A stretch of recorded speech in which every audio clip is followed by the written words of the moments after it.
ओम नमः शिवाय भक्तों। आज मन में विचार आया कि क्यों न शिव महापुराण के ऊपर कुछ चर्चा आपके संग की जाए।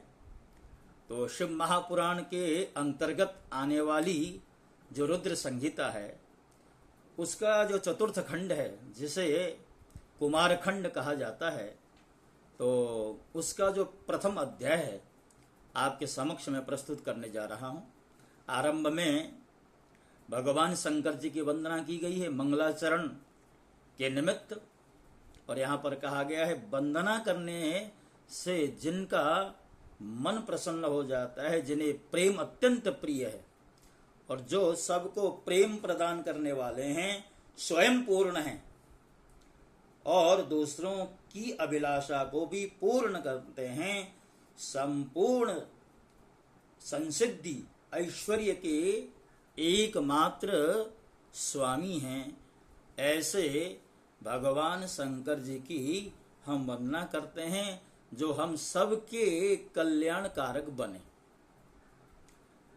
अब नारद जी और ब्रह्मा जी के बीच का संवाद है। तो नारद जी कहते हैं, ब्रह्मन, लोक कल्याणकारी शंकर ने पार्वती जी से विवाह करने के पश्चात कैलाश जाकर के क्या किया, उस वृत्तांत को हमें सुनाएं। जिस पुत्र के निमित्त आत्माराम होते हुए भी भगवान शंकर जी ने पार्वती जी के संग विवाह किया, उन परमात्मा शिव को किस प्रकार पुत्र लाभ हुआ, ये सारी चर्चा हमें सुनाने की कृपा करें। सूत जी कहते हैं, नारद जी के इस प्रकार के वचन को सुनकर ब्रह्मा जी ने शिव जी का स्मरण किया और न केवल स्मरण किया भी तो प्रसन्न मन से बोले। ब्रह्मा जी कहते हैं, नारद जी, चंद्रशेखर भगवान शिव जी के चरित्र को बताता हूं, आप सुने। मैं कार्तिकेय की उत्पत्ति की दिव्य कथा तथा उनके द्वारा किए गए तारकासुर के वध का वृत्तांत भी कहता हूं।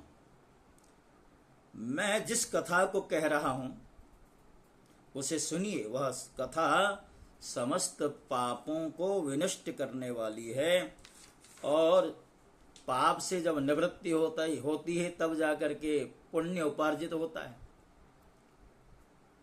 अब ये जो प्रसंग है बहुत ही गोपनीय है, जिस प्रसंग को मैं आपको बताने जा रहा हूं। और कहने लगे, जैसे ही भगवान शंकर जी का शिवा यानी मां पार्वती के संग विवाह संपन्न हुआ, कैलाश में आकर के वो और भी शोभित हुए, क्योंकि कैलाश की शोभा अपने आप में रमणीय थी। और ऐसी दिव्य रमणी मां पार्वती के संग जब कैलाश में पहुंचे तो मानो कैलाश की शोभा और भी बढ़ गई। भगवान शंकर जी के कैलाश पहुंचते ही अनेक प्रकार के उत्सव होने लगे। देवताओं को जब अपना अभीष्ट प्राप्त हुआ, देवताओं का अभीष्ट क्या था? उनका यही अभीष्ट था भगवान शंकर जी और पार्वती जी का विवाह हो जाए। विवाह हो गया, भगवान शंकर जी पार्वती जी को लेकर के कैलाश में पहुंचे तो देवता लोग भी वहां से अपने अपने स्थान के लिए विदा हुए। और बताते हैं, भगवान शंकर जी माता पार्वती को लेकर के अनेक तरह की जो लोक लीलाएं होती हैं, जो गृहस्थोचित क्रियाएं होती हैं, धर्म होते हैं, उनका निर्वहन करने लगे। दिव्य सैया, दिव्य परंक पर भगवान शंकर जी मां पार्वती के संग विराजते, विश्राम करते। और देखिए, मां पार्वती के संग लोक लीलार्थ विहार करते हुए 1000 वर्ष व्यतीत हुए। समय का भान नहीं रहा। अब देखिए, इधर देवताओं की व्यग्रता बढ़ रही है। देवताओं का अभीष्ट क्या है? भगवान शंकर जी के यहाँ माता पार्वती की कोख से पुत्र उत्पन्न हो जाए, क्योंकि शंकर जी के पुत्र से ही तारकासुर का वध होना है और तारकासुर का आतंक बढ़ रहा है। 1000 वर्ष विवाह को हो गए, किंतु अभी कोई संतान नहीं हुई है। देवताओं की चिंता बढ़ी। अब इधर देवता लोग जो है ब्रह्मा जी के पास जाते हैं, निवेदन करते हैं, ब्रह्मा जी अब भगवान शंकर जी के यहाँ कोई संतान हो तो हमारा कार्य सिद्ध हो जाए।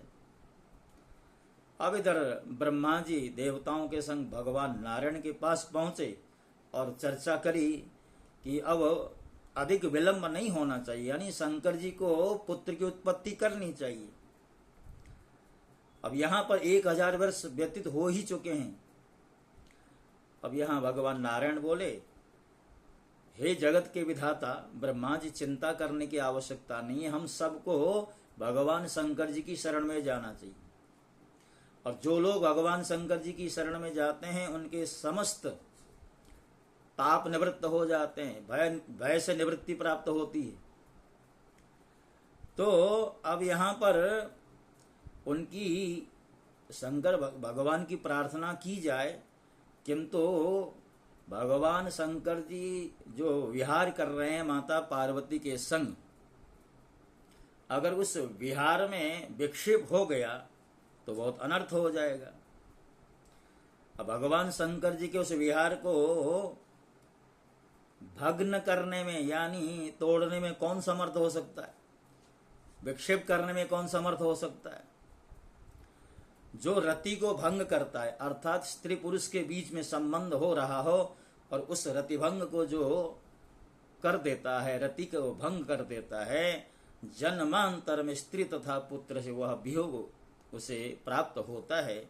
इसलिए कौन शंकर जी की उस रतिकाल के समय में जाकर के विक्षेप उत्पन्न करे। अब यहां कुछ उदाहरण भी दिए हैं कि रतिभंग करने से क्या परिणाम होते हैं। तो बताया भगवान शंकर जी का जो भोग देवताओं के वर्षमान के अनुसार 1000 वर्ष का था। 1000 दिव्य वर्ष पूर्ण हो जाने पर आप लोग वहां जाकर के भगवान जी से निवेदन करें। यही यहां पर एक तरह से निर्णय हुआ। अब जो है नारायण भगवान कहते हैं, ब्रह्मा जी देवताओं को लेकर के आप लौट जाएं, समय की प्रतीक्षा करें। अब नारद जी और ब्रह्मा जी के बीच में संवाद चल रहा है, कथा का प्रसंग चल रहा है। तो ब्रह्मा जी कहते हैं, हे मुनीश्वर, इस प्रकार कहकर लक्ष्मीपति भगवान विष्णु शीघ्र ही अपने अंतःपुर में चले गए और मेरे साथ सभी देवता अपने अपने स्थान पर चले गए। अब देखिए, इस प्रकार बहुत दिनों तक शक्ति और शक्तिमान के विहार से भाराक्रांत ये जो पृथ्वी है, शेष एवं कच्छप के धारण करने पर भी कांप उठी। अर्थात जब तारकासुर का आतंक बढ़ने लगा, भगवान का जो भोग है शंकर जी का वो चल ही रहा है और किसी देवता विशेष का साहस नहीं है कि भगवान के उस भोग को विच्छेद करे। तो यहां पर जैसे ही पृथ्वी भाराक्रांत होने लगी, पुनः देवता लोग भगवान नारायण के पास आए, पुनः निवेदन किया, हम लोग भय से व्याकुल चित्त हो रहे हैं, पृथ्वी भी भाराक्रांत हो गई है, पृथ्वी भी मानो डगमगाने लगी है। अब यहां पर ब्रह्मा जी कहते हैं, जब देवताओं ने इस प्रकार निवेदन किया तो हे नारद जी, मेरे साथ गए हुए समस्त देवगण ऐसा कहकर मौन एवं दुखी हुए और ऐसी स्थिति में भगवान नारायण के समक्ष खड़े हो गए। इस बात को सुनकर के हमें तथा सभी देवताओं को अपने साथ लेकर भगवान विष्णु बड़ी शीघ्रता से शिव की प्रिय कैलाश पर गए, किंतु वहां शिव जी को न देखकर ब्रह्मा तथा उन देवताओं के साथ कैलाश पहुंचकर भगवान के शिव की दर्शन की इच्छा से शिव जी के श्रेष्ठ स्थान पर गए। शिव जी वहां दिखाई नहीं पड़े। भगवान कहते हैं, वहां पर जो शंकर गण है उनसे भगवान नारायण कहते हैं, आप सब बड़े दयालु हैं, आप लोग हम दुखी जनों को कृपा पूर्वक बताइए कि शंकर इस समय कहां पर है।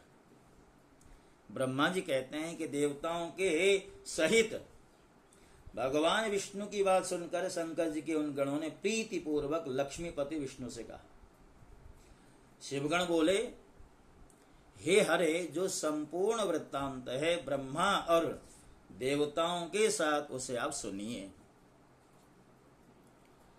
भगवान शिव में प्रेम के कारण हम यथार्थ रूप से कहते हैं। विविध प्रकार की लीलाओं में पारंगत देवादिदेव महादेव शिव हम लोगों को यहाँ स्थापित करके अत्यंत स्नेह पूर्वक भगवती पार्वती के आवास स्थान पर गए। हे नारायण, उस गुफा के भीतर उन्हें बहुत वर्ष व्यतीत हो चुके हैं। वह महेश्वर शंभु क्या कर रहे हैं, इसके बारे में हमें कुछ भी ज्ञान नहीं है। ब्रह्मा जी कहते हैं, मुनि श्रेष्ठ, उनकी बातों को सुनकर मेरे तथा देवगणों के साथ विष्णु आश्चर्यचकित हो गए और शिव जी के द्वार पर चले गए। हे मुनि श्रेष्ठ, वहां देवताओं एवं मुझ ब्रह्मा के साथ जाकर देवताओं के प्रिय भगवान श्री हरि ने ऊंचे स्वर में आर्तवाणी से अत्यंत प्रेम पूर्वक वहां स्थित सर्वलोकेश्वर भगवान शिव की स्तुति की। विष्णु बोले, हे महादेव, हे परमेश्वर, आप गुफा के भीतर क्या कर रहे हैं? तारकासुर से पीड़ित आपकी शरण में आयोए हम सभी देवताओं की रक्षा कीजिए। हे मुनीश्वर, इस प्रकार मुझ ब्रह्मा तथा देवताओं के सहित विष्णु ने शिव की अनेक प्रकार के से स्तुति की। उस समय तारकासुर से पीड़ित देवताओं सहित श्रीहरि अत्यंत विलाप करके रोने लगे हैं। हे मुनीश्वर, तारकासुर से पीड़ित हुए देवताओं के आर्तनाद और शिव जी की स्तुति के मिश्रित होने से उस समय दुख भरा महान कोलाहल हुआ। भक्तों, कुमारखंड का जो प्रथम अध्याय है, इस प्रथम अध्याय में बस इतनी ही चर्चा की गई है। आगे देवताओं की आर्त पुकार सुनने के पश्चात भगवान शंकर जी अपनी सैया से उठ खड़े होते हैं, बिहार को बीच में ही छोड़ करके बाहर आते हैं और किस तरह से उनका जो तेज है, क्योंकि एक तरह से बिहार के ही प्रसंग में, रति प्रसंग में ही आधे अधूरे उस रति प्रसंग का त्याग करके जब शंकर जी को देवताओं के पास आना पड़ा द्वार में मिलने के लिए, तो उनका तेज भूमि पर गिरा है। और उस तेज का क्या कुछ हुआ है, क्योंकि उसी तेज से ही भगवान शंकर जी के पुत्र का जन्म होना है। ये सारा उपक्रम आगे के अध्यायों में आपके समक्ष रखा जाएगा। तो भूमि का परक जो प्रथम अध्याय है वह यहाँ पर संपन्न हुआ और इसी के साथ साथ मैं भी आपसे विदा होता हूँ। ओम नमः शिवाय। और जैसा कि आप सब जानते हैं, मेरा YouTube चैनल है शास्त्री प्रेम नारायण के नाम से। तो यदि आपने अब तक इस चैनल को सब्सक्राइब नहीं किया है तो इसे सब्सक्राइब कर दें। इसी प्रार्थना के साथ आपसे विदा होता हूँ। ओम नमः शिवाय। भोले शंकर भगवान की जय।